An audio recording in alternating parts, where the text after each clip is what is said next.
हड़ताल की है, क्या रीजन है हड़ताल करने का? हड़ताल की घोषणा करने का प्रमुख कारण है बढ़ती हुई महंगाई, बेरोजगारी, चिकित्सा और शिक्षा।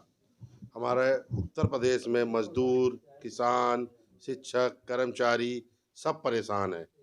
हमारे कर्मचारियों के साथ अभी भारतवर्ष का बजट आया, उत्तर प्रदेश का बजट आया, लेकिन उसमें महंगाई भत्ते की दर जो 1 जनवरी को बढ़नी थी, फरवरी में बजट आ रहा है, आज तक महंगाई भत्ते की दर नहीं बढ़ाई है। 18 महीने का डीए का एरियर है। कोरोना काल में ये कहा कि इस समय जीएसटी कम आ रहा है, उसका जो है वो कम है तो हम नहीं दे पाएंगे। अभी जनवरी महीने में 1.6 लाख करोड़ रुपए जीएसटी का जो है राजस्व इकट्ठा हुआ है, तो हमारा जो 18 महीने का डीए का एरियर है, बकाया डीआर, वो पूरे उत्तर प्रदेश राज्य को दिया जाना चाहिए। हमारा पुरानी पेंशन की मांग है, नई पेंशन को समाप्त कर पुरानी पेंशन को लागू किया जाए। संविदा आउटसोर्सिंग के कर्मियों को नियमित जो है नौकरियां दी जाएं। सर, विभाग में लगभग किसी विभाग आप जाइए देखिए तो 50% से अधिक लोग ऐसे हैं जो आउटसोर्सिंग में हैं, तो इस पे कर्मचारी संघ क्या कर रहे हैं?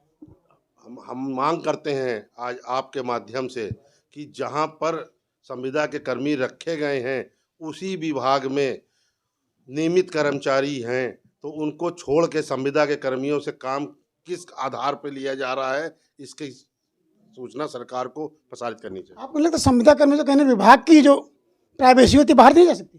जा रही है, प्राइवेसी बाहर जा सकती है, क्योंकि उनके ऊपर किसी प्रकार की रोक टोक नहीं है।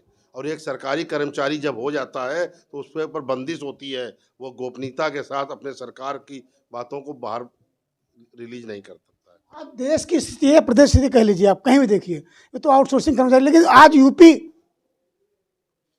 देश का सबसे बड़ा राज्य है, उसके बावजूद यहाँ का मुख्य सचिव आउटसोर्सिंग बैठा है, इस पर क्या? हमारे प्रदेश का मुख्य सचिव आउटसोर्सिंग में नहीं बैठा है। यदि उसका जो आदेश है उसको आप पढ़ लें, जितना उनका वेतन जिस दिन वह सेवानिवृत्त हुए थे वह पूरा उनको मिल रहा है, तो वह आउटसोर्सिंग का वेतन नहीं होके उनको पूर्ण वेतन मिल रहा है। लेकिन सर एक आईएएस है, रिटायर हुआ, उसका फिर उसको एक्सटेंशन किया जा रहा, तो ये क्या उचित, इसको क्या कहते हैं, आप सपोर्ट करेंगे आप? ये प्रक्रिया सरासर गलत है, परंतु हम उत्तर प्रदेश सरकार को अपनी सरकार चलाने के लिए अनुभवी अधिकारियों की आवश्यकता के आधार पर वो उनको चूज करके रख रहे हैं, वो उनसे कार्य ले रहे हैं। हमारा यदि किसी प्रकार का आप हमसे आपत्ति चाहेंगे तो इससे ये हो सकता है कि किसी आईएएस लॉबी के पीछे से हम ये वक्तव्य दे रहे हैं। हमारा इससे कोई लेना देना नहीं है। ये उत्तर प्रदेश के सरकार का हक है, अधिकार है, वो अपने हिसाब से भी सरकार चला रहे हैं। हम उत्तर प्रदेश राज्य कर्मचारी महासंघ की ओर से उत्तर प्रदेश के कर्मचारियों के लिए ये मांग कर रहे हैं कि चतुर्थ श्रेणी की नियमित भर्तियाँ की जाएँ, लिपिक वर्गीय भर्तियाँ की जाएँ, विसंगतियाँ वेतन की दूर की जाएँ और हमारा कर्मचारी इस महंगाई की मार से बच के अपने परिवार का पालन पोषण कर सके। आप धरना किस दिन करने जा रहे हैं? हमारा धरना नहीं है, हमारी हड़ताल है। 16 फरवरी 2024 की राष्ट्रीय हड़ताल है, वो पूरे भारतवर्ष की हड़ताल है। उसमें मजदूर, किसान, शिक्षक, कर्मचारी हैं। हम भी उनके साथ समर्थन करके हमसे जुड़े हुए सारे विभाग उत्तर प्रदेश के एक दिन की राष्ट्रीय हड़ताल पर है। सरकार से हड़ताल में आपकी क्या मांग है?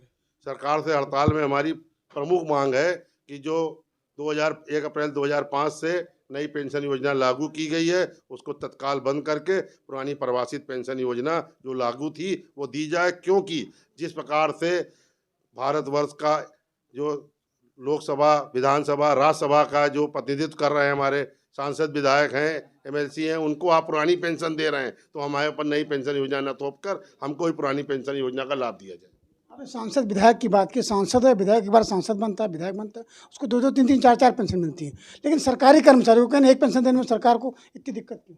सरकार को दिक्कत है, इसीलिए क्यों दिक्कत है ये सरकार को बताना चाहिए और सरकार को ये कहने दें कि पुरानी पेंशन का लाभ देने से सरकार दिक्कत में है, ये बिल्कुल ही निरर्थक है, आधारहीन है। हमारा कर्मचारी पहले वो पढ़ाई करता है, फिर वो एंट्रेंस टेस्ट देता है, फिर वो उसकी तैयारी करता है, फिर वो इंटरव्यू दे के नौकरी में आता है और 60 साल पूरा जीवन अपनी पूरी जवानी से बुढ़ापा तक अपने सरकार को सौंप देता है और उस बुढ़ापे की लाठी पेंशन कोई भीख नहीं है, उसका हक उसको मिलना चाहिए।